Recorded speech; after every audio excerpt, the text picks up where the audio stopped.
Hello everybody and happy Easter. I'm Pepijn from Meeting Place International Church and I am so pumped for what is about to happen. Before we get started, there's only one thing you need to know. Easter Jam is for everybody. So if you're a teenager, perfect, this is for you. So if you're a college student, join. And if you're a younger kid, be sure to get ready because we're about to have some serious fun. And we need you to lead the way. Adults, buckle up. This Easter is like you've never done before. No matter who you are, we want you to know that Easter Jam is for you. The only way to not have fun is to not participate. So look around, is anyone missing? If so, please just hit the pause button and go and get them now. Because we're going to get started in 3, 2, 1. Easter, a time for fake grass, plastic eggs, these things, chocolate bunnies, and people dressed as bunnies. And then there are the weird parts of Easter, like fake grass, plastic eggs, these things, chocolate bunnies, and people dressed as bunnies, which is interesting. But what does all this stuff have to do with Easter? And if this holiday is about more than candy and wearing uncomfortable clothes to church and lunch with your relatives, what makes Easter happy?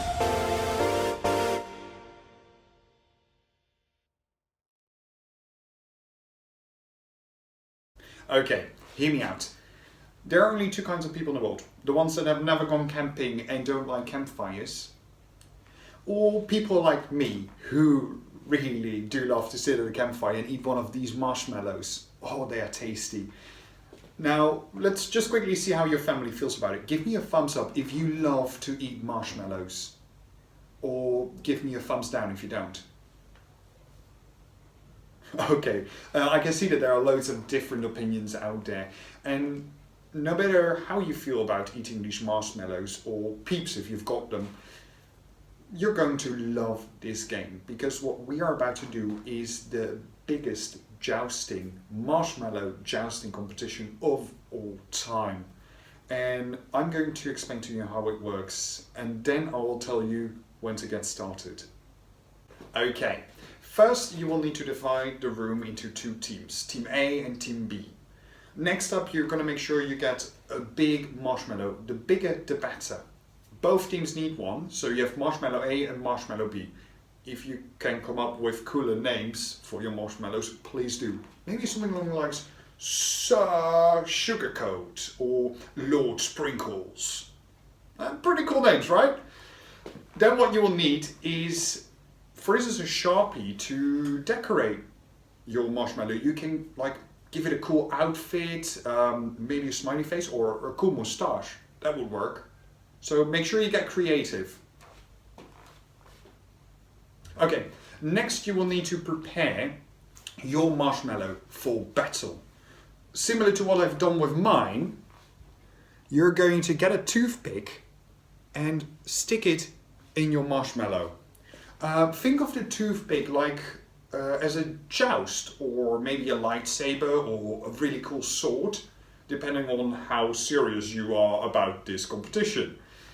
Make sure that the toothpick is facing forward and facing the other marshmallow. Make sure you place the 2 of them on a plate, like I've done here.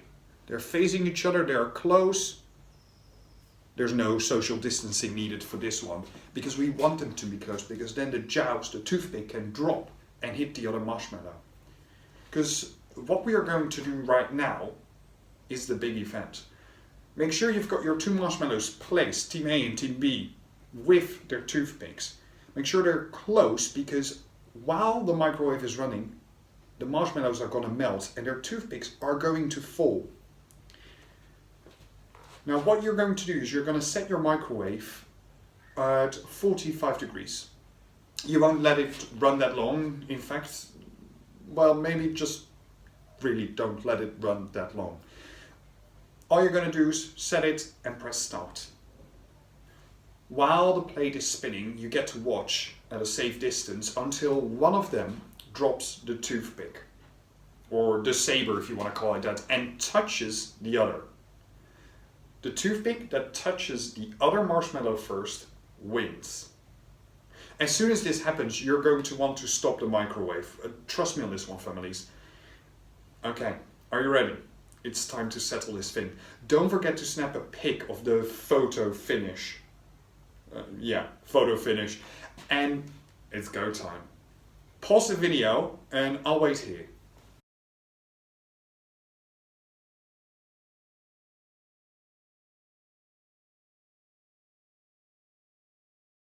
How did it go? Who won? I want pictures. Please post them with a hashtag EasterGem2020 and tag us, meeting place at the International Church. I have to admit, it was more fun than I thought. Also, this happened. Yeah, that's what happens if you keep it in longer than 45 seconds. Don't try it at home. Now, are you ready for another game? Because this one, you will need your laundry basket and your socks. I mean, not just any socks, loads of socks. It doesn't matter if they're clean or dirty, as long as they have a match. If you need to go and grab them, please pause the video and get them now. I'll explain the rest in a minute.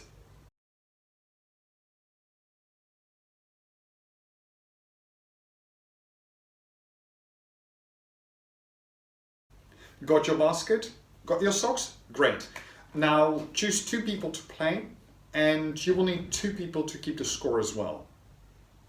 Okay, to get started, what you're going to do is you're going to dump all your socks on one side of the room. Don't worry, they will be back in the basket real soon. The basket you're going to put on the other side of the room. Now once you've got that set, and I'll say go, the players will grab one of the socks from the pile and then go through the pile to find the matching sock. Once you've got the matching socks, what you're going to do is you're going to create like an Easter egg out of them, or a little ball, as you will. And you're going to throw it across the room and make sure it gets into your laundry basket, or your Easter basket, if you will. The player with the most sock eggs in the basket at the end of the timer wins. If you don't have anyone to keep score, you'll have to keep up with the number on your own. That means everybody is on the honest system, alright? I'm looking at you, parents. Okay, if needed, press pause to get everything ready and sort it out for the game. I'll wait here.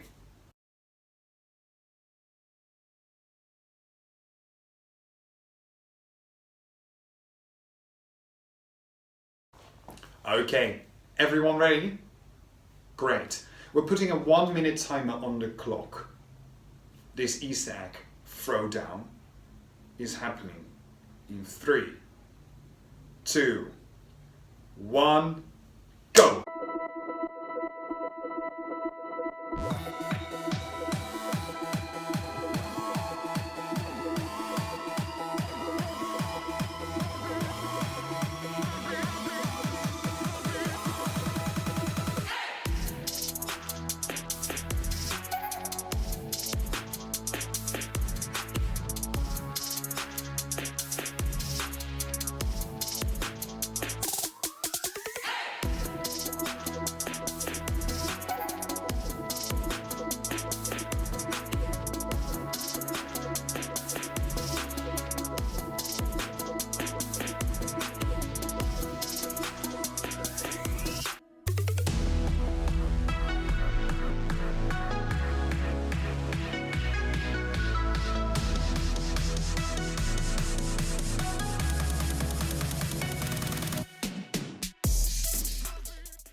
Alright families, come back over here. Now, who won? Okay, alright. That was pretty wild, wasn't it? Now, whoever won gets socks! No, just kidding. Adults, make sure that whoever won gets a special treat. Maybe one of these marshmallows, and if you don't like them, maybe something else. Now, I hope you're having fun so far, because today we're celebrating. It's Easter. If you don't know the whole story of Easter, it's okay. Today we will talk about what makes today, more than any other day, a happy day. But before we get there, I know that you've got loads of friends and family out there that would love to hear from you. And to make that happen, we will give you a couple of options. There will be a couple of challenges in a minute on the screen, and we'd like you to pause the video and pick one of the challenges. Do them, take a picture or a little video and send them to your family and friends and wish them a happy Easter.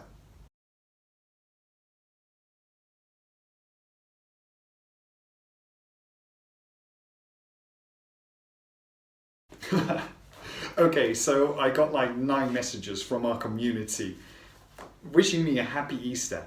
Thank you. That's really nice. Even though we're celebrating Easter a little different this year than in the previous years, Easter is still happy. And that's not just because of the jousting that we've done, or the sock throwing game, or the chocolate bunnies, or the egg hunts that you do for that matter. No, it is still happy because of something that happened thousands of years ago at the very first Easter. It is the world's most powerful story, and yet it is so simple. It is so simple that it can even be told to us using just laundry. In the beginning, God created everything. He formed people in His very own image. But then, we turned away from God. Sin entered the world, like a dark stain. Still, God loved us so deeply that He made a plan to rescue us. At just the right moment, God sent His very own Son, Jesus, to live among us. Jesus healed hearts and minds and bodies. Thousands gathered to hear Him teach. Instead of giving lots of new rules, Jesus turned things upside down by making it simple. Love God, love others. After 3 years of traveling and teaching, Jesus and His disciples entered Jerusalem to celebrate the Passover feast. Huge crowds gathered to welcome Him. But while the crowds cheered for Jesus, the religious leaders made plans to arrest Him. He was turning their world upside down, and they wanted Him gone. As Jesus celebrated the Passover meal with His friends, He told them that He would be leaving, but would return. His friends didn't understand. That night, one of Jesus' followers, Judas, led soldiers to arrest Him. The religious leaders gave Jesus a fake trial and then sent Him to Pilate, the Roman governor, who could have Him killed. Pilate found Jesus had broken no law and tried to release Him. But a mob called for Jesus to be killed. Pilate gave in and handed Jesus over to the Roman soldiers.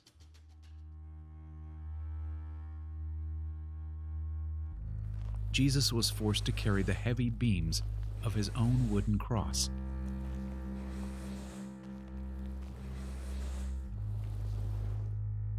On a hill called Golgotha, the soldiers nailed Jesus' hands and feet to the rough wood. The soldiers and people who passed by laughed and mocked Him. But from the cross, Jesus asked God to forgive them. Finally, Jesus called out, "It is finished." Then He died. The earth shook. Rocks split open. Even the soldiers cried, "Surely He was the Son of God." One of Jesus' followers took His body and placed it in a tomb cut from the rock. A huge stone blocked the entrance. Jesus' friends were devastated.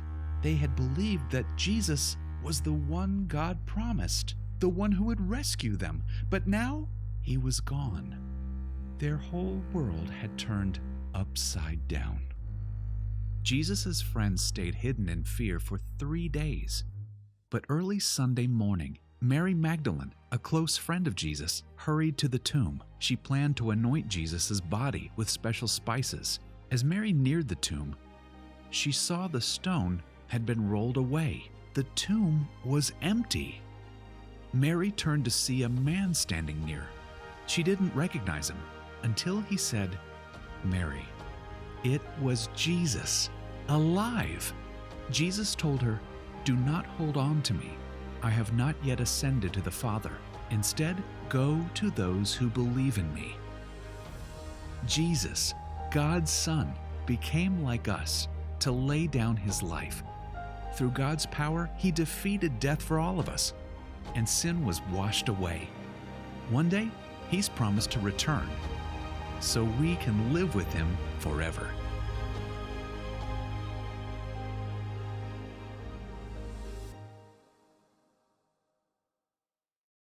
Wow. I hear this story every Easter, and yet it still amazes me. I mean, God sent Jesus down to earth to prove us that he is greater than anything that can go wrong in my world. The simple fact that Jesus came back to life is proof to me that we can face, and I can face, anything bad that can happen. Think about it this way. I can because Jesus is alive. I can keep loving because Jesus is alive. I can be brave because Jesus is alive. I can have hope because Jesus is alive. Now here's an idea. Take a few minutes and add to the list of things you can do because Jesus is alive. Answer this question as a family. How would you fill in the blank? I can because Jesus is alive. Pause the video while you discuss and then meet me back here.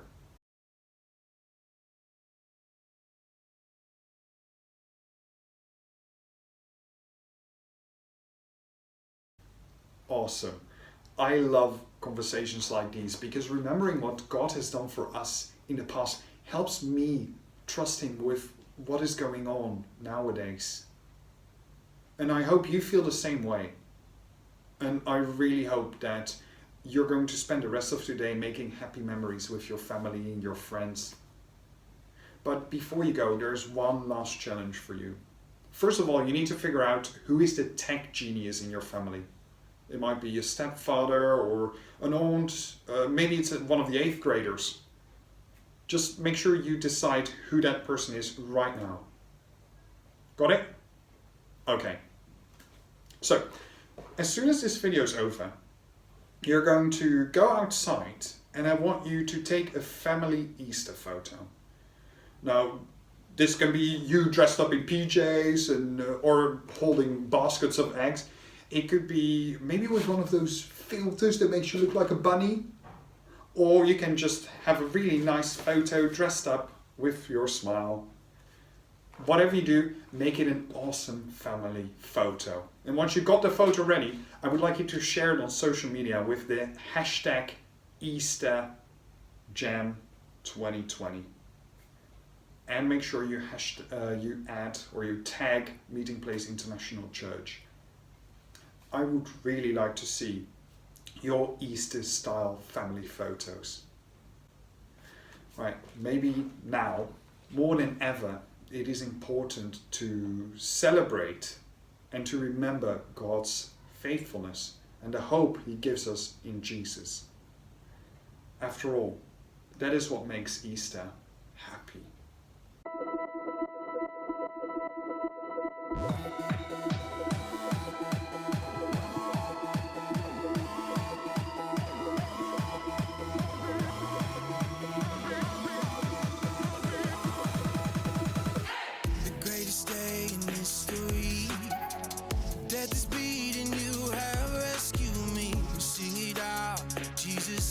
Alive.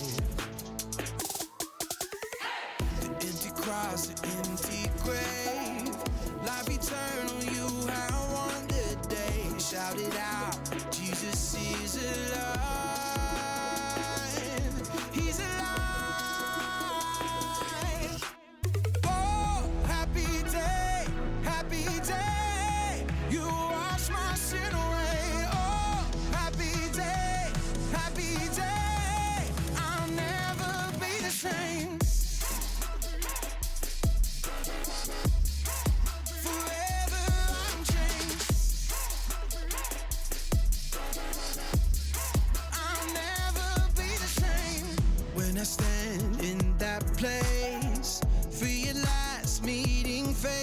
face. I am yours, Jesus, you are mine. In this joy, perfect peace, earthly pain finally will cease. Celebrate, Jesus is alive. He's alive.